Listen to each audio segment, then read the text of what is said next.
What kind of changes are happening in 2026 with Social Security? This week on Retirement Approved, we're going to break that down as Matt and I are flying solo.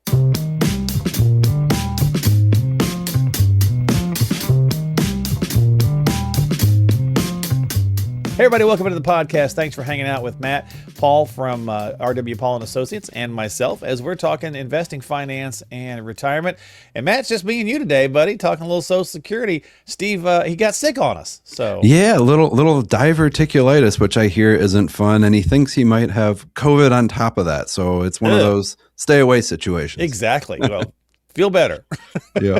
So we got a great conversation. We're going to talk about some Social Security changes, updates, things people need to know. Beginning of the year, probably always a good idea to run some of that stuff down. But before we do, if you haven't checked out some of the shorts on the YouTube channel, please subscribe because Grumpy Grandpa is killing it, man. He is. He was just something we made as a joke. We like playing around with AI here and just kind of testing the limits on what we can do. And we put one out, and I think it's our most viewed short now. So have a look at him. So behind the scenes, Matt is Grumpy Grandpa. So yeah. So I am the educator there, and Steve helps with some of the jokes behind the scenes. Nice. Grumpy Grandpa is just a character that likes to rant about finance topics and what have you. It's my daughter is a big fan too. She sat on my lap and said, "Can we watch some Grumpy Grandpa today?" Nice. Well, there you go. Hey, educating the younger ones about finance is always good too. Exactly. She likes the annuity video because he's in his pajamas. Very good. Very good. There you go. That's the hook right there. Yeah. Well, let's get into it. Let's talk about our Social Security today. So let's run through some changes. We'll pull some stuff up on the screen you've got for us. What's going on? Yeah, so new year, the calendar's turned here, 2026, and we all received a cost of living adjustment if you're taking Social Security of 2.8%. So higher than we were used to in the 2010s because inflation's been running a bit hotter.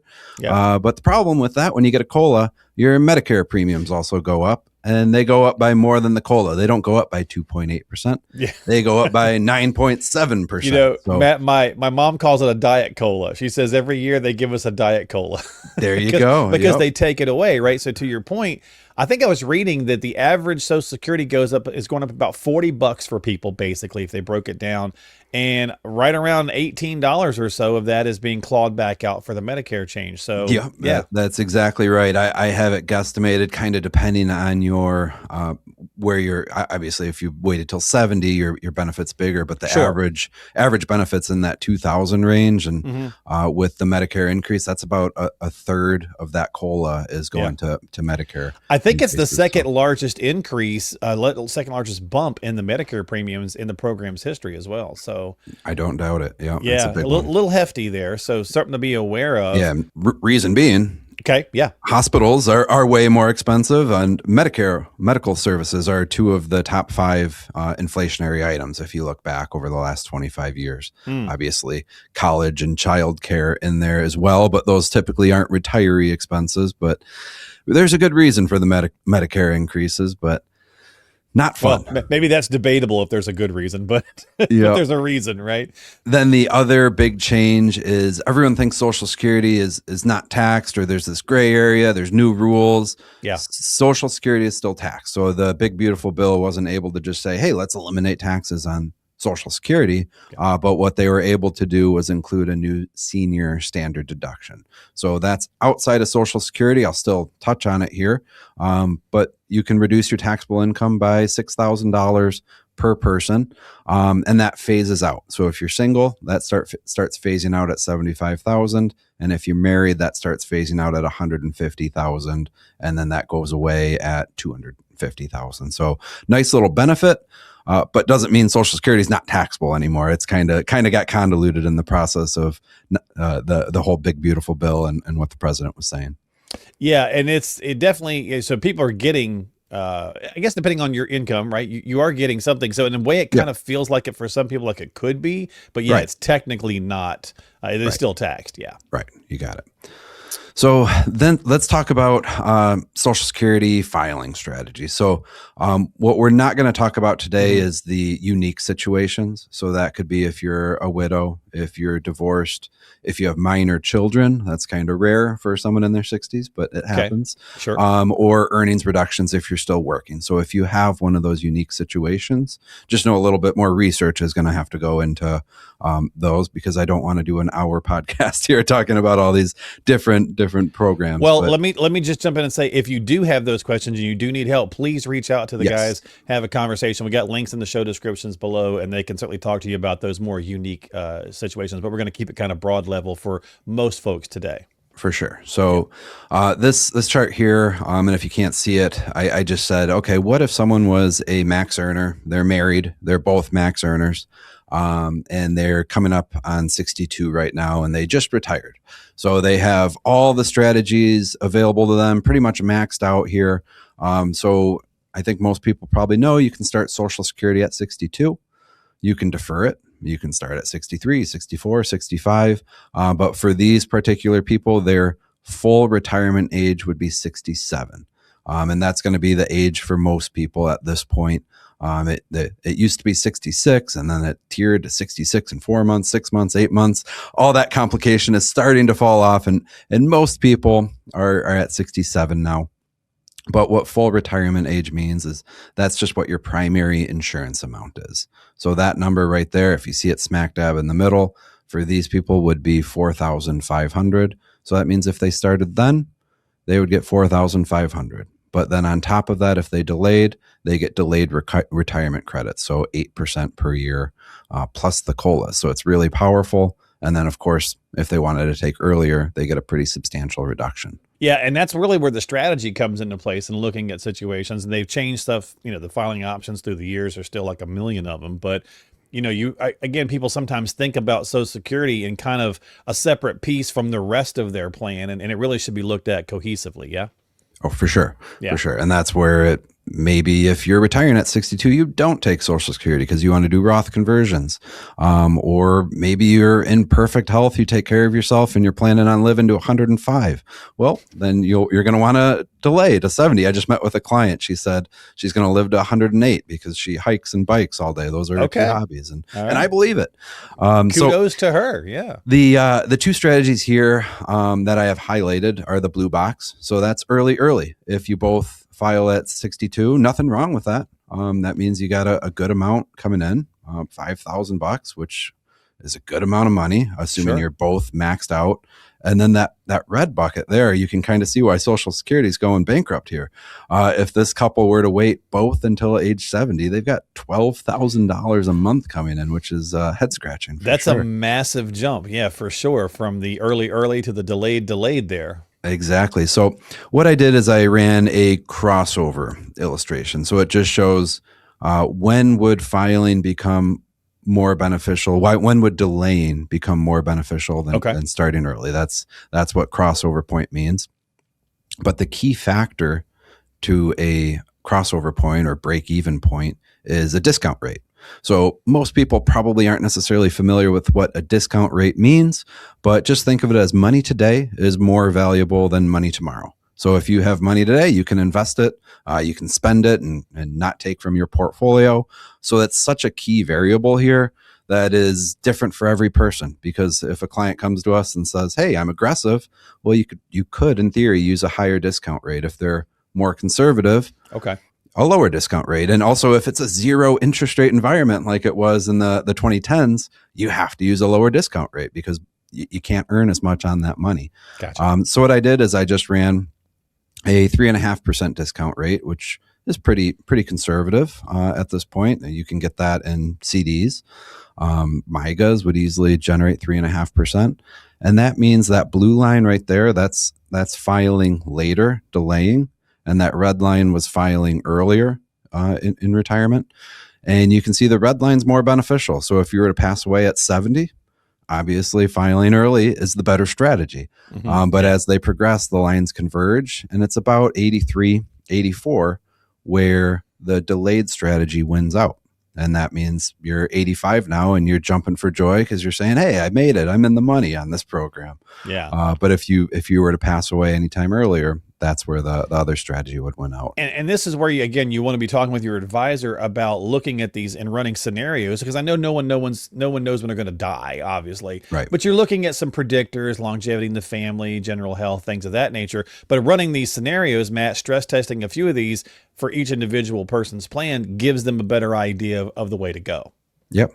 And then some of our clients, they don't necessarily need Social Security. They've got pensions, they've got minimal expenses, they've got money in the bank that they can spend, but they still want to take it and invest it. And that's a pretty aggressive strategy. We don't necessarily recommend it for most people, but some like doing it. And I just wanted to show, if you were to do 7.5%, you'd actually be in the money. Early would win in this case. So we generally don't use a discount rate that high, though. That's not something we'd advise upon, but some people like to see that number where it's like, hey, if I take it and do well in the market, which over the last 5 years, many people did, that's where filing early can be beneficial. So I don't like to say there's one strategy that's winner take all here. It's not, hey, come here, delay Social Security because the math works.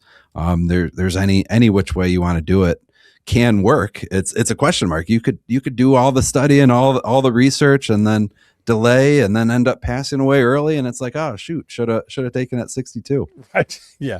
I mean, again, there's a lot we don't know, right? That's why you build scenarios and strategies, and you want to kind of hopefully go with the one that winds up making the most sense. All right, what else we got? Or on the flip side, you could be in poor health, start at 62, and then realize, oh, I got healthy over the next decade, and you're stuck. You could be regretting it later. Yep. Yeah, exactly. So the power of delayed retirement credits. So this is once you hit 67 or once you hit full retirement age, your Social Security benefit then starts to increase by 8%, which is a solid number, especially for a conservative investor, and really powerful. So 8% plus the cost of living adjustments. So that's where that age 70 benefit, you see that big number, like 6,000, which that's going to be in the future. It's not 6,000 right now. I was kind of saying for this hypothetical client who's 62 right now. So that's where the benefit would get way up there. Mm-hmm. But what I like doing, and we don't do it for every client because everyone's different. They have different age gaps. They have different incomes. Maybe a spouse is still working.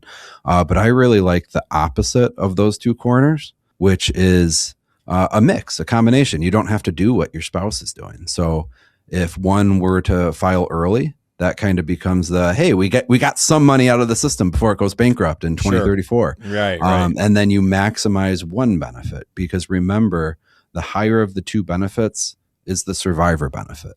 And for a couple age 65 right now, there's a 50% chance one of you will live to 92. So it is important to at least maximize one benefit, not necessarily get to 67. Maybe one files at 62 and one closer to full retirement age. And you kind of get the best of both worlds in that case. Yeah. It's a little tic-tac-toe board here. And it seems like most people want that center square, ideally, right? Because that's kind of the full retirement age where everybody's kind of getting. But that's a great way of looking at it, Matt, because a lot of people do feel like, hey, okay, one is a higher earner. What is the best option here? Maybe we do need a little bit of the money, take it early on. To your point, sometimes people just want to get back at the government and get their money, whatever it is, right? Yeah. And that's where I'd come in and say, hey, the center square is actually a bad strategy. Okay. Because you're saying, okay, let's both get to the same check and file, which might just be the default for a lot of people. Like, hey, I'll get to 67. That's when I was planning to do it.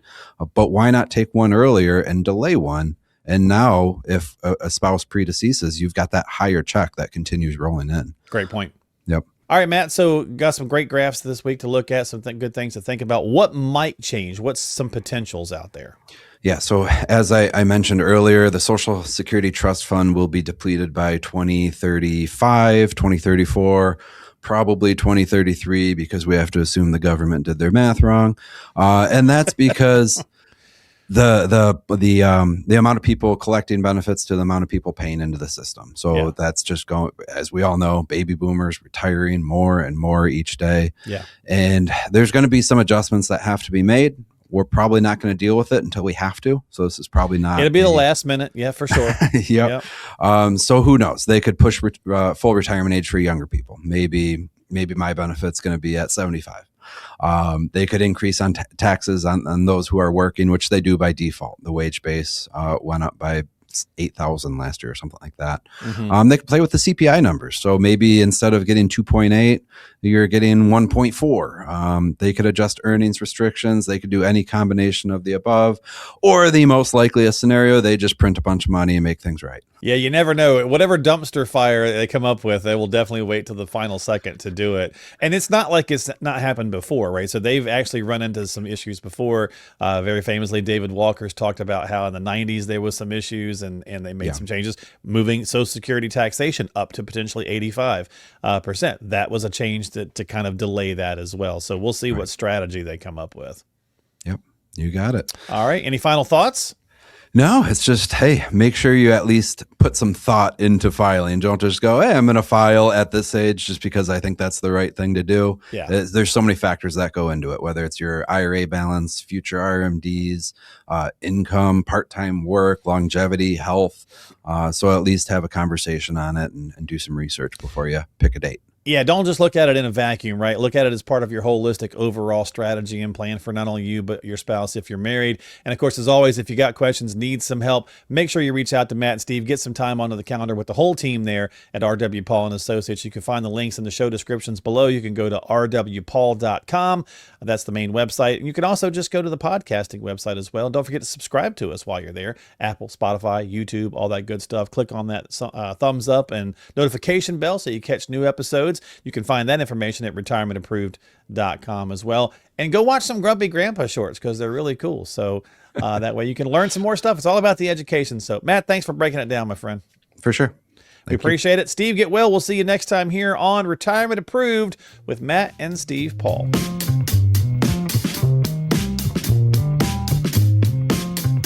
Retirement Approved is brought to you by Richard W. Paul & Associates, an SEC-registered investment advisory firm. Throughout the presentation, we may generally discuss different financial vehicles. However, nothing we say should be construed as a recommendation to buy or sell any financial vehicle, nor should it be used to make decisions today about your investments or insurance. For full disclosures, check the show notes of today's episode.